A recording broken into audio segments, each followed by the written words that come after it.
develop pneumonia. And how would a vaccine work?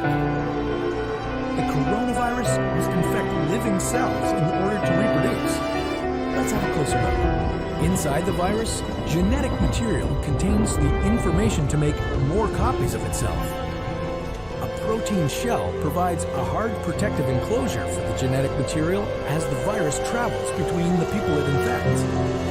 An outer envelope allows the virus to infect cells by merging with the cell's outer membrane. Projected from the envelope are spikes of protein molecules. Both a typical influenza virus and the new coronavirus use their spikes like a key to get inside a cell in your body, where it takes over the cell's internal machinery, repurposing it to build the components of new viruses. When an infected person talks, coughs, or sneezes, droplets carrying the virus may land in your mouth or nose and then move into your lungs. Once inside your body, the virus comes in contact with cells in your throat, nose, or lungs. One spike on the virus inserts into a receptor molecule on your healthy cell membrane like a key in a lock. This action allows the virus to get inside your cell. A typical flu virus would travel inside a sac made from your cell membrane to your cell's nucleus that houses all its genetic material. The coronavirus, on the other hand, doesn't need to enter the host cell nucleus. It can directly access parts of the host cell called ribosomes. Ribosomes use genetic information from the virus to make viral proteins, such as the spikes on the virus's surface. A packaging structure in your cell then carries the spikes in vesicles which merge with your cell's outer layer, the cell membrane. All the parts needed to create a new virus gathered just beneath your cell's membrane. Then, a new virus begins to bud off from the cell's membrane. Now, with the virus spreading in your body, how can you develop pneumonia symptoms? For this, you'll have to look into your lungs. Each lung has separate sections called lobes. Normally, as you breathe, air moves freely through your trachea or windpipe, then through large tubes called bronchi, through smaller tubes called bronchioles, and finally into tiny sacs called alveoli. Your airways and alveoli are flexible and springy. When you breathe in, each air sac inflates like a small balloon. And when you exhale, the sacs deflate. Small blood vessels called capillaries surround your alveoli. Oxygen from the air you breathe passes into your capillaries, and carbon dioxide from your body passes out of your capillaries into your alveoli so that your lungs can get rid of it when you exhale. Your airways catch most germs in the mucus that lines your trachea, bronchi, and bronchioles. In a healthy body, hair-like cilia lining the tubes constantly push the mucus and germs out of your airways, where you might expel them by coughing. Normally, cells in your immune system attack viruses and germs that make it past your mucus and cilia and enter your alveoli. However, if your immune system is weakened, like in the case of a coronavirus infection, the virus can overwhelm your immune cells, and your bronchioles and alveoli become inflamed as your immune system attacks the multiplying viruses. The inflammation can cause your alveoli to fill with fluid, making it difficult for your body to get the oxygen it needs. You could develop lobar pneumonia, where one lobe of your lungs is affected, or you could have bronchopneumonia that affects many areas of both lungs. Pneumonia may cause difficulty breathing, chest pain, coughing, fever and chills, confusion, headache, muscle pain, and fatigue. It can also lead to more serious complications. Respiratory failure occurs when your breathing becomes so difficult that you need a machine called a ventilator to help you breathe. These are the machines that save lives and that medical device companies currently ramp up production for. Whether you would develop these symptoms depends on a lot of factors, such as your age and whether you already have an existing condition. While this all sounds scary, the push to develop a coronavirus vaccine is moving at high speed. Studies of other coronaviruses led most researchers to assume that people who have recovered from a SARS-CoV-2 infection could be protected from reinfection for a period of time. But that assumption needs to be backed by empirical evidence, and some studies suggest otherwise. There are several different approaches for a potential vaccine against the coronavirus. The basic idea is that you would get a shot that contains faint versions of the virus. The vaccine would expose your body to a version of the virus that is too weak to cause infection, but just strong enough to stimulate an immune response. Within a few weeks, cells in your immune system would make markers called antibodies, which would be specific only to coronavirus, specifically its spike protein. Antibodies then attach to the virus and prevent it from attaching to your cells. Your immune system then responds to signals from the antibodies by consuming and destroying clumps of viruses. If you then catch the real virus at a later stage, your body would recognize it and destroy it. In other words, your immune system is now primed. Collecting evidence on whether this would be possible, safe, and effective is part of what's taking researchers so long to develop a vaccine. It's a race against time to develop a vaccine amid a pandemic. Each step in vaccine development usually takes months, if not years. An Ebola vaccine broke records by being ready in 5 years. One year is to develop for the coronavirus, up to 18 months. While all of this will take time, stay home if you can to protect the most vulnerable. And don't forget to wash your hands for at least 20 seconds, as often as possible.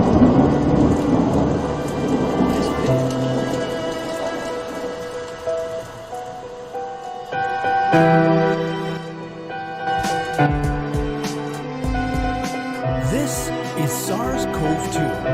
It belongs to the family of coronaviruses named for the crown-like spikes on their surfaces. SARS-CoV-2 can cause COVID-19, a contagious viral infection that attacks primarily your throat and lungs. What actually happens in your body when you contract the coronavirus? What exactly causes your body to develop pneumonia? And how would a vaccine work? The coronavirus must infect living cells in order to reproduce. Let's have a closer look. Inside the virus, genetic material contains the information to make more copies of itself. A protein shell provides a hard protective enclosure for the genetic material as the virus travels between the people it infects. An outer envelope allows the virus to infect cells by merging with the cell's outer membrane. Projecting from the envelope are spikes of protein molecules. Both a typical influenza virus and the new coronavirus use their spikes like a key to get inside a cell in your body, where it takes over the cell's internal machinery, repurposing it to build the components of new viruses. When an infected person talks, coughs, or sneezes, droplets carrying the virus may land in your mouth or nose and then move into your lungs. Once inside your body, the virus comes in contact with cells in your throat, nose, or lungs. One spike on the virus inserts into a receptor molecule on your healthy cell membrane like a key in a lock. This action allows the virus to get inside your cell. A typical flu virus would travel inside a sac made from your cell membrane to your cell's nucleus that houses all its genetic material. The coronavirus, on the other hand, doesn't need to enter the host cell nucleus. It can directly access parts of the host cell called ribosomes. Ribosomes use genetic information from the virus to make viral proteins, such as the spikes on the virus's surface. A packaging structure in your cell then carries the spikes in vesicles which merge with your cell's outer layer, the cell membrane. All the parts needed to create a new virus gathered just beneath your cell's membrane. Then, a new virus begins to bud off from the cell's membrane.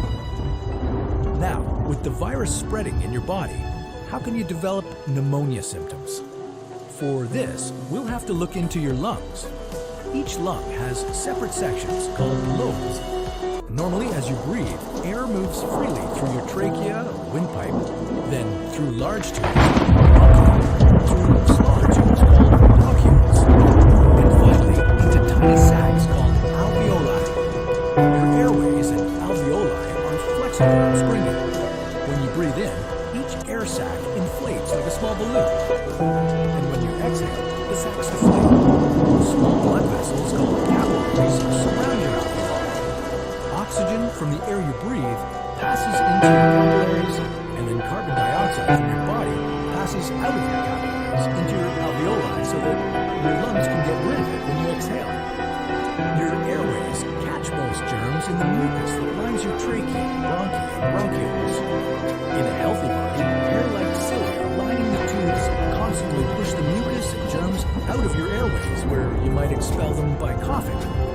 Normally, cells of your immune system attack viruses and germs that make it past your mucus and cilia and enter your alveoli. However, if your immune system is weakened, like in the case of a coronavirus infection, the virus can overwhelm your immune cells, and your bronchioles and alveoli become inflamed as your immune system attacks multiplying viruses. The inflammation can cause your alveoli to fill with fluid, making it difficult for your body to get the oxygen it needs.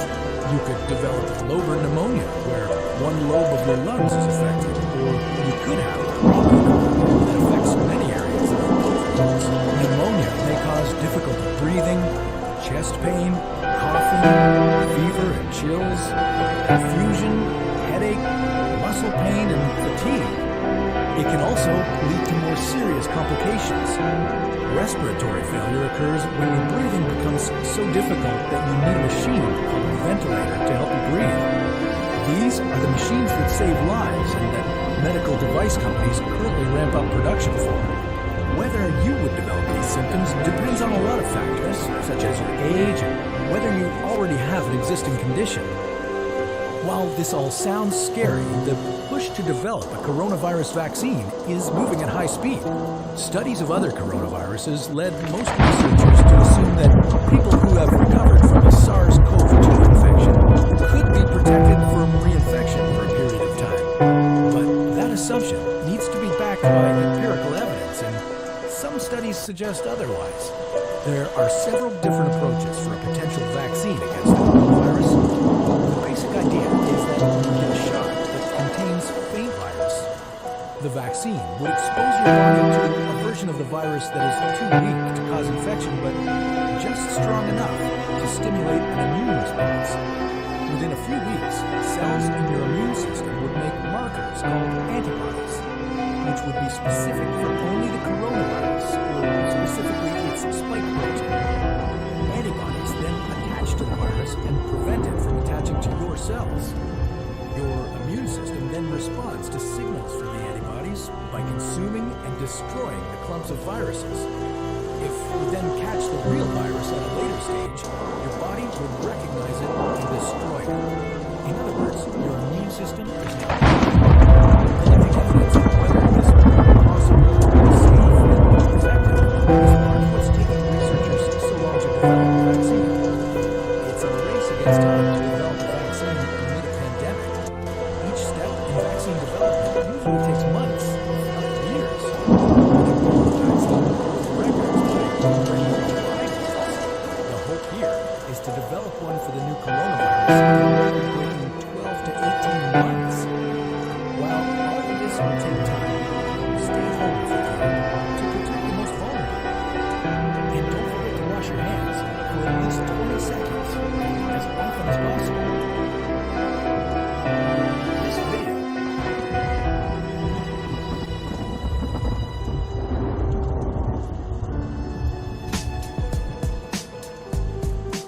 This is SARS-CoV-2. It belongs to the family of coronaviruses named for the crown-like spikes on their surfaces.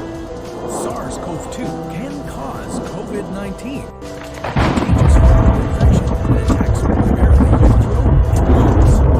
What actually happens in your body when you contract the coronavirus? What exactly causes your body to develop pneumonia? And how would a vaccine work? The coronavirus must infect living cells in order to reproduce. Let's have a closer look.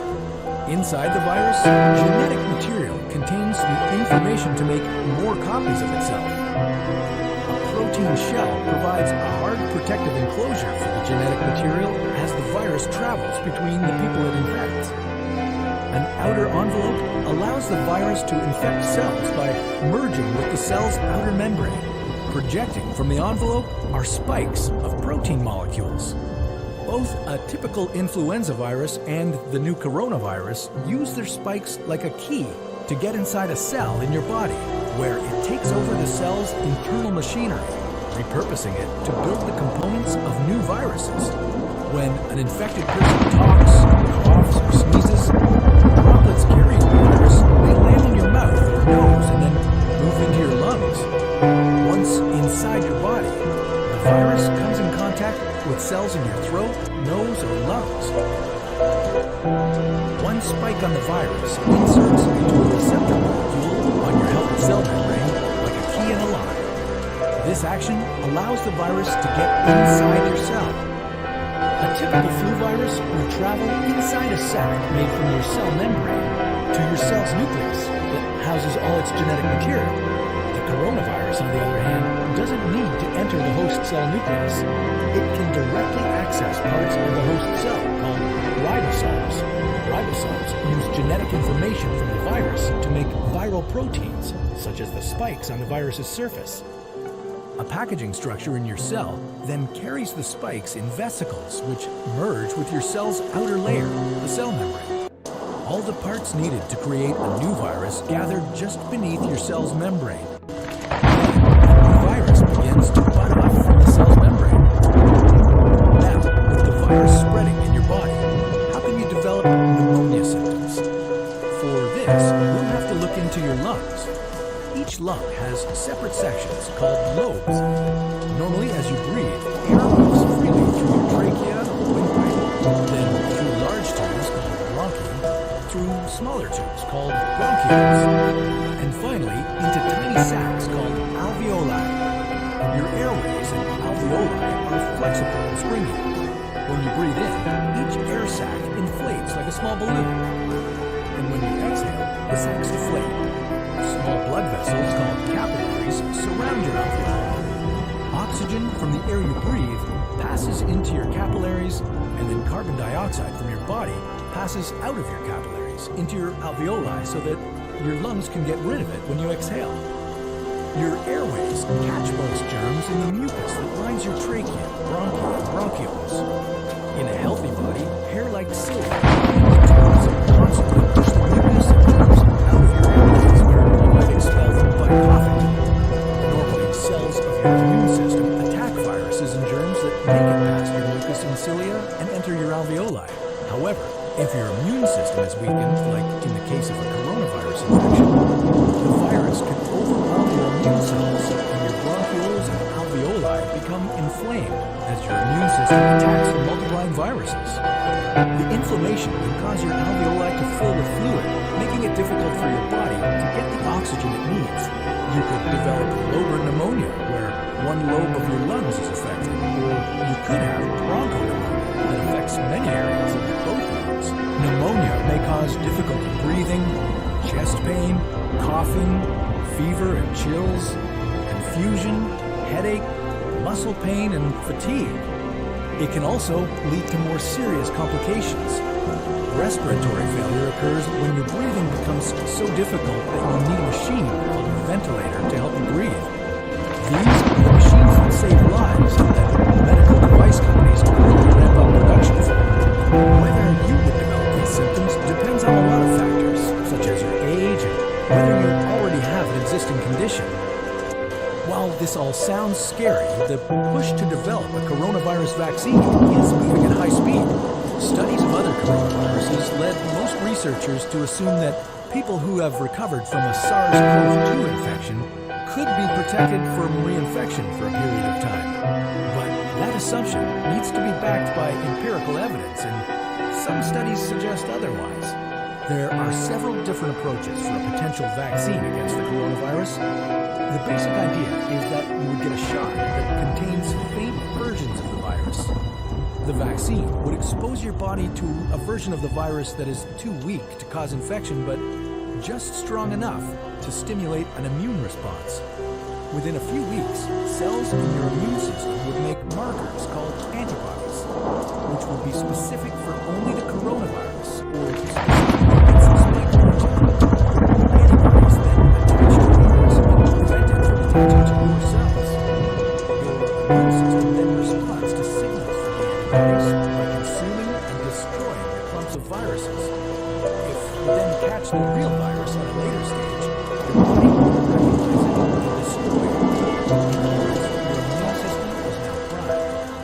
collecting evidence on whether this is possible, safe, and effective is part of what's taking researchers so long to develop a vaccine. It's a race against time to develop a vaccine amid a pandemic. Each step in vaccine development usually takes months, if not years. An Ebola vaccine broke records by being ready in 5 years. The hope here is to develop one for the new coronavirus in a record-breaking 12 to 18 months. While all of this will take time, stay home if you can to protect the most vulnerable. And don't forget to wash your hands for at least 20 seconds and as often as possible.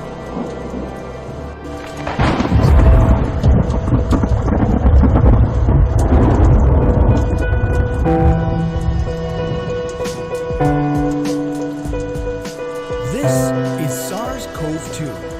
It belongs to the family of coronaviruses named for the crown-like spikes on their surfaces. SARS-CoV-2 can cause COVID-19, a contagious viral infection that attacks primarily the throat and lungs. What actually happens in your body when you contract the coronavirus? What exactly causes your body to develop pneumonia? And how would a vaccine work? Coronavirus must infect living cells in order to reproduce. Let's have a closer look. Inside the virus, genetic material contains the information to make more copies of itself. A protein shell provides a hard protective enclosure for the genetic material as the virus travels between the people it infects. An outer envelope allows the virus to infect cells by merging with the cell's outer membrane. Projecting from the envelope are spikes of protein molecules. Both a typical influenza virus and the new coronavirus use their spikes like a key to get inside a cell in your body, where it takes over the cell's internal machinery, repurposing it to build the components of new viruses.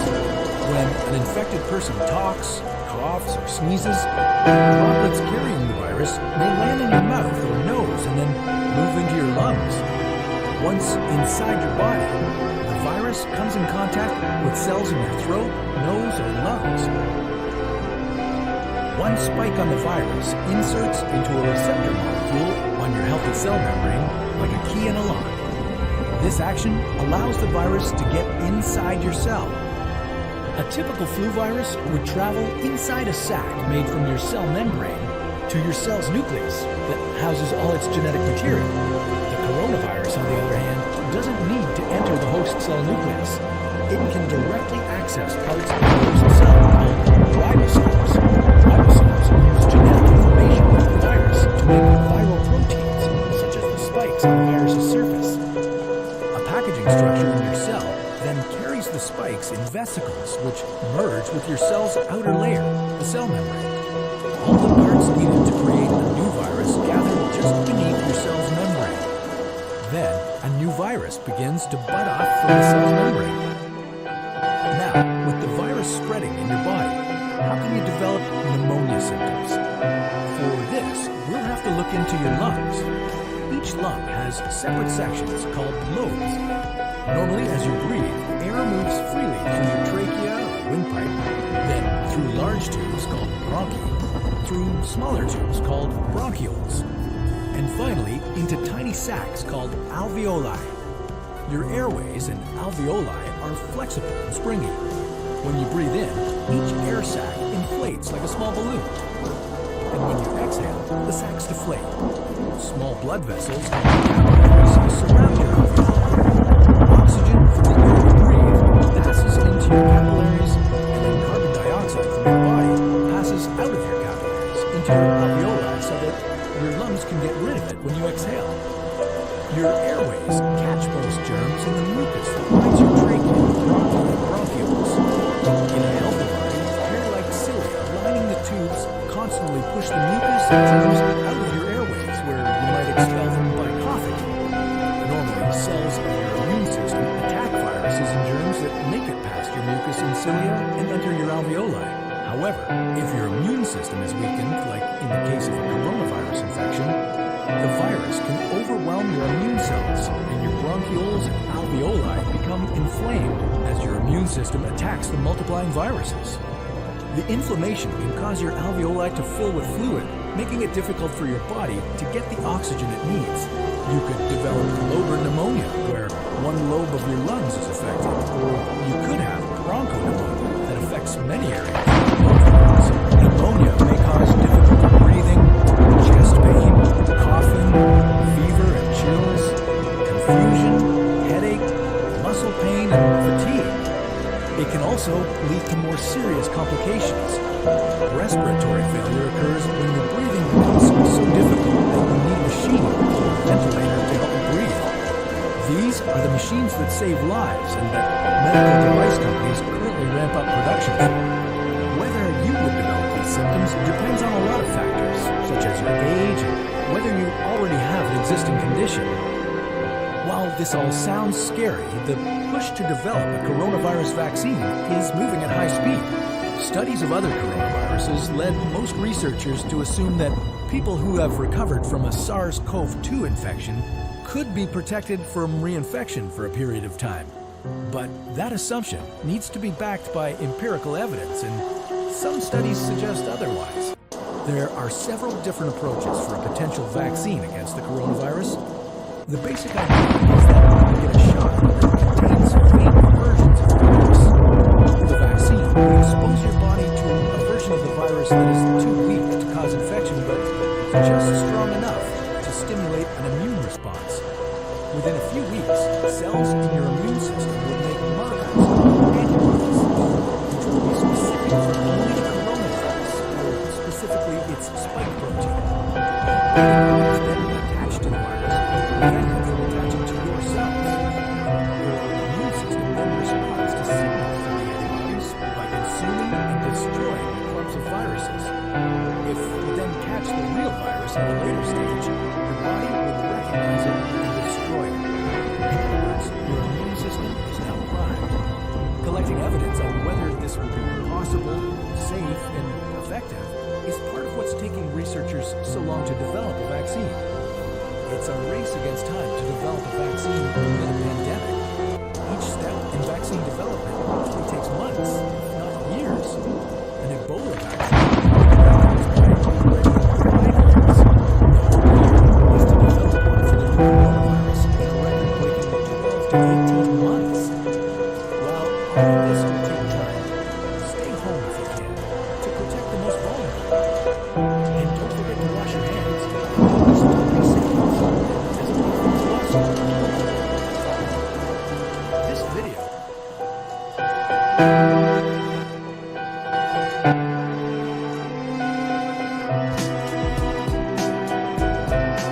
This is SARS-CoV-2. It belongs to the family of coronaviruses named for the crown-like spikes on their surfaces.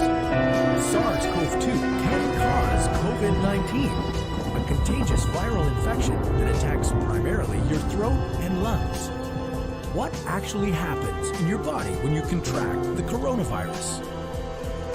What exactly causes your body to develop pneumonia? And how would a vaccine work? The coronavirus must infect living cells in order to reproduce. Let's have a closer look. Inside the virus, genetic material contains the information to make more copies of itself. A protein shell provides a hard protective enclosure for the genetic material as the virus travels between the people it infects. An outer envelope allows the virus to infect cells by merging with the cell's outer membrane. Projecting from the envelope are spikes of protein molecules. Both a typical influenza virus and the new coronavirus use their spikes like a key to get inside a cell in your body, where it takes over the cell's internal machinery, repurposing it to build the components of new viruses.